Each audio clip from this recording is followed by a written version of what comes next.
नमस्कार, आदाब, सत श्री अकाल। आप देख रहे हैं नजर टुडे। नजर टुडे का ये लीगल नजर का सेक्शन है जहां हम लीगलिटी पे बात करते हैं। किसी की कोई लीगल समस्या होती है उस पर डिस्कस करते हैं। जो भी नए लॉ जो बने हैं उस पर हम अपने डिबेट्स करते हैं।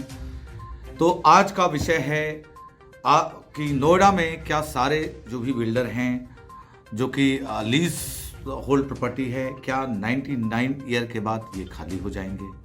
क्या इनको जो ऑनर्स हैं इनके 99 ईयर्स के बाद इनकी सारे राइट्स सीज कर लिए जाएंगे? क्या ये जितने भी बिल्डिंग्स बनी है उसमें रहने वाले लोगों को इनको 99 ईयर के बाद इनसे निकाल दिया जाएगा?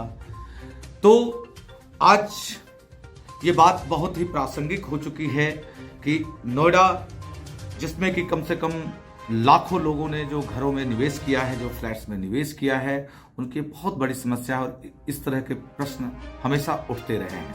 समय समय पे इसका हम जवाब भी देते रहे हैं। लेकिन आज ये विषय इसलिए भी प्रासंगिक है क्योंकि अभी नोएडा अथॉरिटी ने अभी किया है कि इसको फ्री होल्ड करने की स्थिति में है नहीं, जैसा कि गाजियाबाद में फ्री होल्ड कुछ प्लॉट्स और कुछ फ्लैट्स को किए गए हैं, बल्कि यूं कहें कि उसको रेगुलराइज किया गया है। तो सबसे पहले हम आज जानने का प्रयास करेंगे कि लीज होल्ड प्रॉपर्टी क्या होती है और फ्री होल्ड प्रॉपर्टी क्या होती है।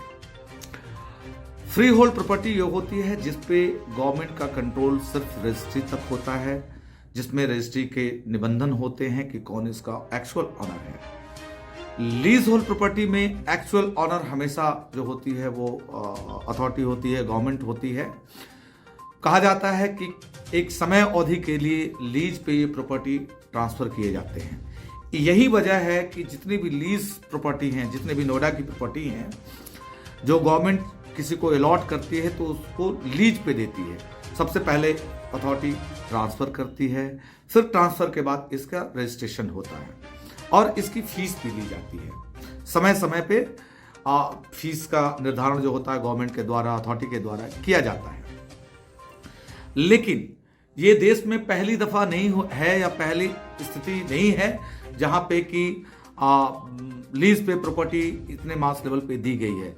इस तरह की प्रॉपर्टी चंडीगढ़, हरियाणा, गुड़गांव, पहले गाजियाबाद में भी किया गया है। लेकिन समय के साथ साथ में सरकारों ने इनको फ्री होल्ड में तब्दील भी किया है और फ्री होल्ड को प्रॉपर्टी को भी कई दफा लीज होल्ड प्रॉपर्टी में कन्वर्ट किया गया है। जैसा कि लोगों के सामने ये प्रश्न आता है कि क्या 99 ईयर के ही लीज होते हैं? नहीं, ये बिल्कुल सत्य नहीं है। कई दफा तो आपको देखने में आया होगा कि 99 ईयर से भी ज्यादा समय के लिए प्रॉपर्टी लीज की जाती रही हैं, संस्थान लीज किए जाते रहे हैं। लेकिन अभी फिलहाल नोएडा में जो प्रॉपर्टी है वो एक स्टैंडर्ड भी है ऐसा कि 99 ईयर 99 साल के लिए प्रॉपर्टी जो है लीज की जाती है, जिसका समय समय पे लीज प्रॉपर्टी का टैक्स भी लिया जाता है और उनसे शुल्क भी लिया जाता रहा है।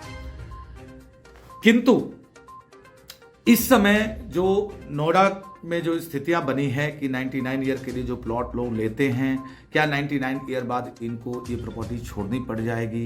क्या इन प्रॉपर्टियों से लोगों को बेदखल कर दिया जाएगा? या 99 ईयर के बाद क्या जो जितने भी फ्लैट्स हैं ये तोड़ दिए जाएंगे, फिर दोबारा से होंगे? ये प्रश्न जायज भी हैं। लोगों के मन के जो सवाल है इसका जवाब हम आज देंगे। इस पे आगे भी हम चर्चा करते रहेंगे। लेकिन देखिए, गाजियाबाद में भी प्रॉपर्टी जितनी भी लीज प्रॉपर्टी पहले जो थी, जो प्लॉट्स लीज पे दिए गए थे, उनको गवर्नमेंट ने समय समय पे पैसा लेकर के एक फीस निश्चित निर्धारित करके और उनको फ्री होल्ड में तब्दील किया है। जैसा कि बहुत सारा समय क्या होता था कि एक प्लॉट मिला, प्लॉट पे 3 फ्लोर बनाए और तीनों फ्लोर अलग अलग लोगों को बेच दिया गया। सरकार की मंशा देखिए किसी के साथ चीट करने का नहीं है। सरकार वस्तुतः ये चाहती है कि कहीं भी स्थिति ऐसी ना हो जाए कि बहुत भीड़ भाड़ हो जाए। लोगों के पास आज के डेट में एक एक घरों में 3-3, 4-4 कारें होती हैं, पार्किंग की जगह ना बचे। अलग सरकार को पानी की व्यवस्था, पार्क की व्यवस्था, सीवर की व्यवस्था, बिजली की व्यवस्था, बहुत व्यवस्थाएं करनी पड़ती है और इसी को देखते हुए सरकार की मंशा ये होती है कि पहले इस प्रॉपर्टी को हम लीज करें। एक निश्चित अवधि के बाद सरकार इस प्रॉपर्टी को धीरे धीरे जैसा देखती है व्यवस्था होते जाता है उसको फ्री होल्ड करते जाती है कि यहाँ आने वाले समय में कितनी भीड़ होगी, पार्किंग की कितनी समस्याएं होंगी, पानी की व्यवस्था कितनी करनी पड़ेगी, सीवर की कैसी व्यवस्थाएं करनी पड़ेगी, बिजली के साथ क्या व्यवस्थाएं करनी पड़ेगी। तो गाजियाबाद में देखा गया या दिल्ली में भी ऐसा देखा गया है कि सरकारें निश्चित समय अवधि के बाद कुछ एक निश्चित पेनल्टी के साथ में प्रॉपर्टीज को फ्री होल्ड करती रही हैं। नोएडा में भी लेटर और सुनर ऐसी व्यवस्थाएं की ही जाएंगी, एक निश्चित फीस भी इसके लिए वसूली जाएगी। लेकिन नोएडा अभी अथॉरिटी इस तरह की चीजें नहीं सोच रही है।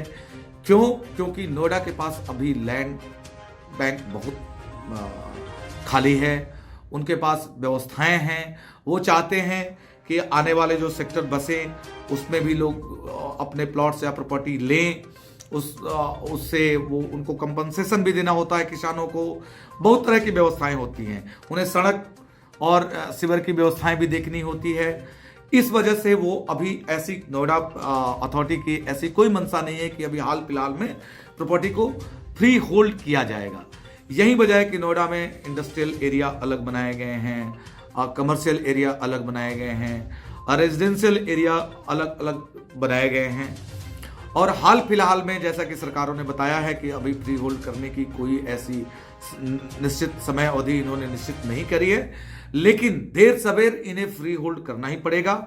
अगर देखा जाए कि ऐसा कोई फ्री होल्ड प्रॉपर्टी नहीं भी होती है तो ऐसा नहीं होता है कि 99 ईयर के बाद उस प्रॉपर्टी से लोगों को बेदखल कर दिया जाता है। जैसा कि अभी मुंबई में आप देख रहे हैं, अभी ब्रिटानिया वाला केस हुआ, बाकी ऐसी स्थितियां बनी, तो वहां क्या होता है कि सरकार उस प्रॉपर्टी को वापस उनकी समय समय पे उनके अवधि को चेक करती है कि ये बिल्डिंग कितने समय तक खड़ी रह सकती है, यहाँ व्यवस्थाएं जो है पानी की जो लाइन्स हैं या बाकी सीवर्स की लाइन है जो पुरानी होगी क्या बदली जा सकती है, क्या इनको रिपेयर किया जा सकता है क्या। फिर वो रिपेयरिंग के बाद उन प्रॉपर्टी की समय सीमा और बढ़ा दी जाती है। अगर सपोज कीजिए कि वो सीमा भी खत्म हो गई तो उसके बाद क्या किया जाता है कि उस प्रॉपर्टी को सरकार पुनः वापस ले लेती है, उसे एक बिल्डर को बनाने के लिए दे देती है, उसके लिए निश्चित फीस भी वसूल ली जाती है जिससे कि उस प्रॉपर्टी को दोबारा उसको पुनर्निर्मित किया जा सके, उसका रेनोवेशन किया जा सके। सरकार की ऐसी कोई भी मंशा नहीं होती है कि प्रॉपर्टी से लोगों को बेदखल कर दिया जाए। सरकार की ऐसी मंशा होती है कि सुचारू रूप से कहीं भी व्यवस्था किसी भी सेक्टर में लोगों के लिए हम व्यवस्था कर सकें, पार्क बना सकें, सीवर लाइन बना सकें, बिजली की व्यवस्था कर सकें, सुनिश्चित कर सकें। तो इसलिए मैं नोएडा के सभी बायर से कहना चाहूँगा कि ऐसी आप हड़बड़ाहट में न रहें और या ऐसी कोई प्रॉपर्टी लेते समय इस विचार में न करें कि नहीं जी 99 साल के बाद क्या ऐसा होगा। वो प्रॉपर्टी आप ही रहेगी, आप ही ऑनर रहेंगे। आप ऐसा नहीं है कि ऑनरशिप बदल दी जाएगी। अगर वो समय सीमा समाप्ति हो जाती है तो सरकार पुनः आपको निर्माण करके आपको फ्लैट उसमें सुनिश्चित करेगी। आज ये हो सकता है कि आज वो 12 माले के लिए, 8 माले के लिए, 23 माले के लिए वो बिल्डिंग है, किसी समय ऐसा हो कि वो 50 माले की बिल्डिंग बन जाए, वहीं से पैसा निकाल लिया जाए। ऐसा भी देखने में आया है, जैसे मुंबई में क्या होता है कि जो बिल्डिंगें पहले 3 फ्लोर या 4 फ्लोर की बनी हुई थी उन प्रॉपर्टी को तोड़ करके आज के डेट में वहाँ 10 माले की बिल्डिंग या 22 माले की बिल्डिंग बना दी जाती है। और जो प्रॉपर्टी बनाने वाला जो कॉन्ट्रैक्टर है उसको उसका पैसा भी, लागत भी उसमें उसको मिल जाती है और फिर पुनः जो उसके एक्चुअल ऑनर हैं उनको वो फ्लैट वापस कर भी दिए जाते हैं, पुनः निर्माण करा करके या उनका रेनोवेशन करा करके उनको वापस भी कर दिया जाता है। सो आप लोगों को बिल्कुल भी डरने की ज़रूरत नहीं है कि सरकार आपको भविष्य में वहाँ उस प्रॉपर्टी से निकाल देगी। वो प्रॉपर्टी एक्चुअल आप ही के पास रहेगी, आप ही उसके ऑनर रहेंगे। तो उम्मीद है कि आप लोगों को अपने सवालों का जवाब मिल गया होगा। कई दफ़ा तो मैंने 2-2, 3-3 बार एक ही प्रश्न के जवाब रिपीट किए हैं, तो आपकी इसकी डिग्री से आपको अंदाज़ा लग गया होगा कि मैं जो बात कह रहा हूँ कितना सही है, कितना गलत है। मैंने बहुत सारी कानून की बातें इसलिए नहीं की कि आम लोगों को ये बातें समझ में नहीं आती है। सो ऐसा सबसे पहले तो ये समझिए कि गवर्नमेंट की ऐसा इंटेंशन आपके साथ नहीं है, ना ही निकट भविष्य में या दूर भविष्य में आपके साथ कोई इस तरह की चीज़ें होने जा रही है।